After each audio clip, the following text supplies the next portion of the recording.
This is a different sort of review. So let me just jump the gun already and say the GMR-54X, as far from perfect as it may be, I see it as exactly what we need in a product in today's gaming world. Let me explain.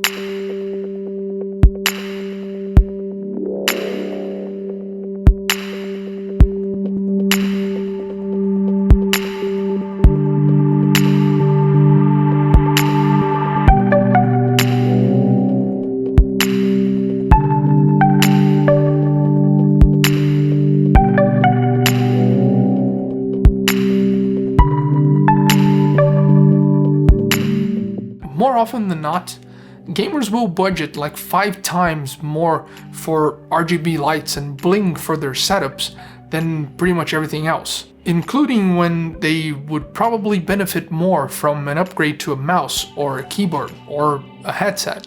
And that's just the nature of a process of which I'm guilty too. You pretty up your setup, your gaming environment, for it to be as beautiful, as luscious, as gorgeous as the awesome looking games you play. But there are pitfalls still. If your setup looks awesome and your games play with ray tracing at 300 FPS in 4K at 244 Hz, but your mouse doesn't work properly, or if your audio is lackluster, your entire gaming experience is being hindered. You're not getting all that you could out of your setup, and that breaks the immersion.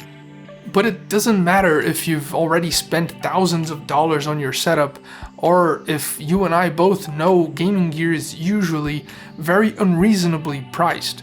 At the end of the day, you and I, we will both put in those extra couple of hundred just to be able to get our hands in a decent sounding headset at least, because we need it. This is why when I see a company I've known to make great stuff in the past attempting to do something in the gaming market, especially with a price tag of $50, well, $40 until pre-orders end, you just can't let it pass. Anyway, I'm not about to just leave you guys wondering what makes a great headset great, and how does the 54X stack up in that spectrum. So let's clear the basics. Like most gaming headsets, this is a closed pair, which may not be my usual choice, but in this case it fits, because it lends itself a tad bit more to that sound signature that speaks gaming. And it also lends itself to the more flexible proposal of the 54X. Turns out, this is easily something you could take with you on the go, and it even comes with a bunch of different cable options for you to do that, all with no fear of you becoming that person. You know, the one forcing everybody else to listen to whatever is coming out of their leaky headphones. And obviously, to help with that mobility, being easy to drive is sort of paramount, which is why the 54X comes with 35 ohms of impedance and 103 decibels of sensitivity, which makes it one of the easiest headsets to drive that came across the studio in a very long time.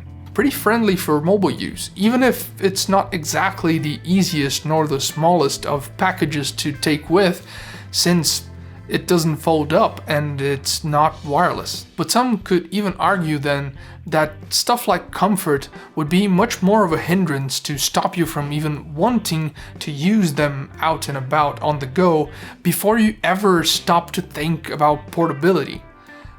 Thankfully though, this is definitely not a point of concern. The plastic construction, the fabric self-adjusting head strap, the cushiony fake leather ear pads, forgiving clamping force, the lightweight build, both of the headphone itself and of any of the cables and adapters it comes with. You almost need to nitpick in order to be able to complain about how the 54X was built. And truth be told, the only issue I have with it is the fact that I have a big head, and because of that, even with the head strap fully extended, the ear cups press a little bit against the lower lobes of my ears. But even then, it doesn't really make it uncomfortable to use. Okay, maybe a little, but only when I've been gaming for about 6 hours straight, and by then, it's hard to tell if it's the headset, my head, or just the fact that I've been having too much fun. And the very fact that I even can game for 6 hours straight with them on my head speaks volumes about how much I actually enjoy using the 54X. Because yes, I was testing them, but there was nothing really stopping me from getting tired of testing and then pausing whatever it is I was doing to go back to one of the other many headphones I have available to me. But that scenario never happened. It doesn't mean that I think the 54X is better than every other headphone I have available to me in the studio, but it does mean that I think it is more than comfortable and that it sounds good enough that I wouldn't bother stop having fun to go switch them up for something else in the middle of playing. But let's stop beating around the bushes. The 54X sounds great.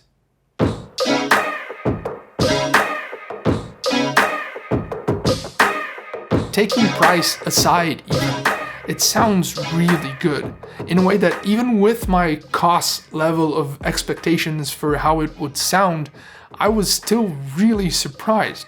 Bass response is adequate, albeit a bit punchier than what I normally like to listen to, but this is a gaming headset, so in this case, again, it fits because of gaming. Low end doesn't exactly perform at the sub-bass level, but it brushes up against the door just shy of actually getting in, and it doesn't distort or muddy up the mids and the highs either. There is low to no distortion, no sibilance, no hissing noises, no weirdness in the sound that I could hear after hours and hours of testing with games and music and playing movies, and I pushed it. I threw my smartphone in, I plugged it directly to my systems, I plugged it directly to my Scarlett 2i2 and then to a bunch of different amps, and the more power I threw at it, it just kept taking it in and rolling with it, like a sponge. I had to go well above what I would consider a comfortably loud threshold in order to get them to start distorting from the sheer volume that was being pushed to the drivers. And by that time, you would probably already be inflicting permanent damage to your ears in the first place. And soundstage and imaging were decisively better even than my own expectations for a gaming headset. The 54X isn't the widest of headphones out there, but there is enough soundstage that you will definitely notice it. You'll be following sounds from center to left and right, a bit of up and down, but this is a good gaming headset and not the holy grail, so there isn't any forward or backwards projection, unfortunately.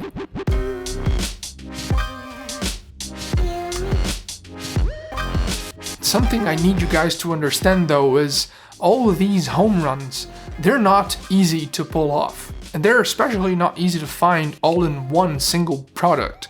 This is actually rare.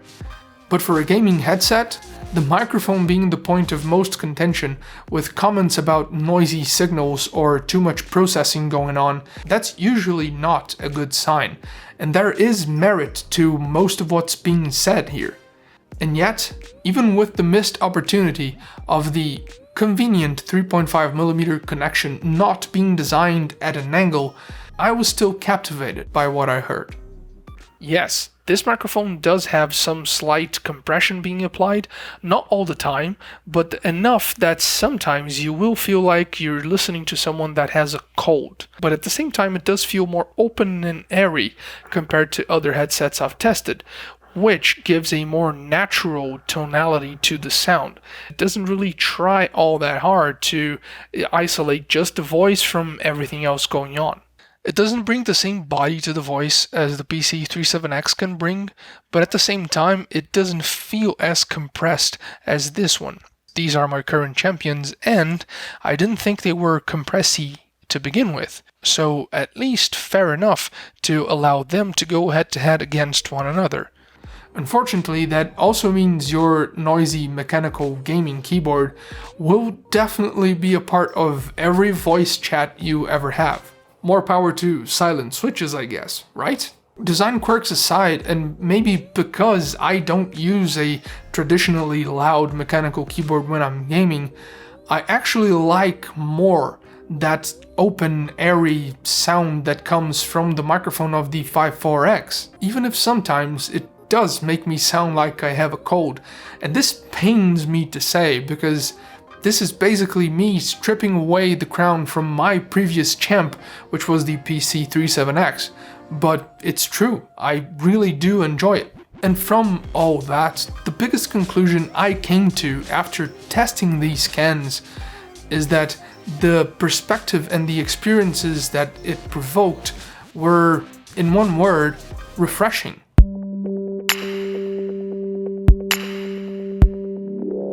It's gotten me to think again about how we can approach audio in the gaming market, and to hope all the more for new gaming-centric versions of headphones coming from companies that aren't in this gig yet. But most of all, I feel like this is another great opportunity to shed some light to our misguided allegiances. Because at the end of the day, the game is all about supply and demand. And as long as we keep valuing RGB lighting and other less than important shenanigans over and more than raw quality and packages that deliver everything you need to just pick up and start playing, we kind of really can't complain that much about prices being high. So in that spirit, let's, all of us gamers, keep giving companies like KOSS and Drop all the possible reasons we can for them to keep pushing the envelope forward, for them to keep giving us more, because in the end, we're the ones to gain, so win-win, right? And so, yes, be this your first gaming headset, or maybe a second or third to be added to your collection, I would still highly recommend you and all of us to pay the attention the 54X deserves before we ever go back to thinking about how much we can gain from that 15th extra RGB strip.